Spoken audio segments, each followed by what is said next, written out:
नमस्कार, कैसे हैं आप लोग? उम्मीद करता हूँ स्वस्थ होंगे, अच्छे होंगे, ठीक होंगे।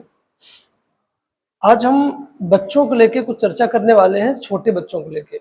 छोटा बच्चा हो या 3 साल से ऊपर या 14-15 साल तक बच्चे ही रहते हैं। तो गार्जियन से मेरा थोड़ा अनुरोध है, जिनके बच्चे बाहर निकलने लगे हैं, खेलने लगे हैं, स्कूल कॉलेज जाने लगे हैं, तो उनके लिए कुछ मेरे विचार से कुछ ऐसी चीज़ें हैं जिनको हर पेरेंट्स को दिमाग में रखनी चाहिए। पहला, सबसे बड़ी आजकल दुविधा है फ़ोन वाली। तो अगर आपका बच्चा फ़ोन देखता भी है, तो गार्जियन की रिस्पॉन्सिबिलिटी है कि अपने बच्चे की हिस्ट्री ज़रूर देखें एक बार कि आपका बच्चा क्या चीज़ें मोबाइल में देख रहा है, किन चीज़ों को सर्च कर रहा है, ताकि आपका बच्चा सेफ रहे। कोई गलत साइट, कोई गलत गेमिंग के चक्कर में ना पड़े और उसको समय-समय पर इस बात का डर भी रहे कि पेरेंट्स जो हैं हमारे, मम्मी-पापा हैं हमारे, वो हमारा फ़ोन देखते हैं, चेक भी करते हैं, तो गलत चीज़ें नहीं खोलेगा और आपके भी माइंड में रहेगा कि आपका बच्चा क्या देखता है। दूसरे नंबर पे, हमारा बच्चा किनके साथ आता है, किसके साथ जाता है, मतलब जो दोस्त हैं उसके, उन पे बड़ा ध्यान रखें। अगर बच्चा कहता है कि पापा हम 10 मिनट के लिए बाहर जा रहे हैं, घूम के आ रहे हैं, बहुत अच्छी बात है, आप जाने दीजिए, लेकिन इस बात का ज़रूर ध्यान रखें कि कौन आया था बुलाने, कौन उसको लेके गया है और कहाँ गया है। पूछे ज़रूर कहाँ तक जाना है, क्यों जा रहे हो, काम क्या है? मतलब इसलिए नहीं कि रोक-टोक के लिए, अपनी पर्सनल इन्फॉर्मेशन के लिए, पर्सनल सेफ्टी के लिए। तो ये हो गई दूसरी बात। तीसरी बात ये होती है कि बच्चा आपका स्कूल में पढ़ने जाता है, तो स्कूल में भी पता करें, पेरेंट टीचर मीटिंग ज़रूर अटेंड करें, हर गार्जियन से मेरी रिक्वेस्ट है। सिर्फ नंबर लेने के देखने के चक्कर में मत जाएँ। नंबर तो घट-बढ़ जाएँगे, कोई दिक्कत नहीं है, छोटे बच्चे हैं, कर लेंगे, जब उनका टाइम आएगा, समझ में जो चीज़ें आने लगेंगी, पढ़ने भी लगेंगे।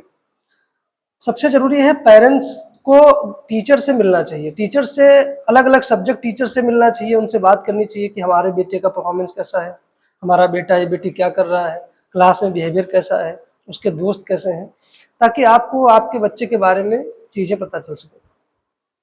और ऑब्जर्वेशन हो सके। जब आप टीचर से मिलेंगे तो टीचर के और आपके बीच में तालमेल अच्छा हो जाता है, तो टीचर भी आपके बच्चे के ऊपर बड़ा ध्यान रखता है और उसकी केयर करता है। और बच्चे को भी डर रहता है कि मेरे पापा या मेरी मम्मी अक्सर स्कूल आती-जाती हैं, जिससे हमें ज़रा हिसाब से रहना चाहिए। चौथा नंबर आता है कि हम लोग अक्सर अपने बच्चों को वैन, रिक्शा, गाड़ी, बस सब दिलाते हैं कि लगवा देते हैं कि स्कूल मेरा बेटा जाएगा, मेरी बेटी जाएगी। तो मेरा मानना है कि हमें उस बस का माहौल, वहाँ के ड्राइवर, कंडक्टर, जो भी हमारे बच्चों को लाते ले जाते हैं, उनके बारे में हमारे पास संपूर्ण जानकारी होनी चाहिए। और क्लासमेट कैसे हैं, उनके दोस्त कैसे हैं, उनका फ्रेंड सर्कल कैसा है उनका, इन सब चीज़ों से थोड़ा अवेयर रहना चाहिए, ताकि हमारे बच्चे की सेफ्टी रहे और हमको भी नॉलेज में रहे। ज़रूरी नहीं कि आप उनको रोक-टोक ही करें, आप उनको आज़ादी दें, आज़ादी के साथ-साथ में ऑब्ज़र्वेशन बहुत ज़रूरी है, देख-रेख बहुत ज़रूरी है। अगर आप और हम नहीं देखेंगे बच्चों को, तो कौन देखेगा? ये बच्चे हैं, कच्ची मिट्टी के घड़े होते हैं, इनको जिधर डालोगे उधर डल जाएँगे।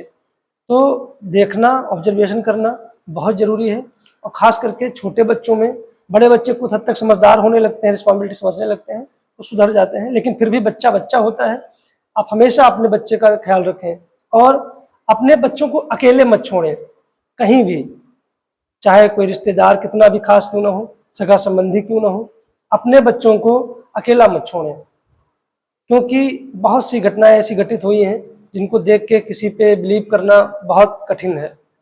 तो अपने बच्चों को लेके सेफ्टी पर्पज़ स्वयं अपनाएँ, दूसरों के सहारे मत बैठें कि कोई आपके बच्चे की देख-रेख करेगा, कोई कुछ नहीं करेगा। आपका बच्चा है, बड़े लाड-पाल से आपने पाला है, तो उसका ध्यान आप रखें।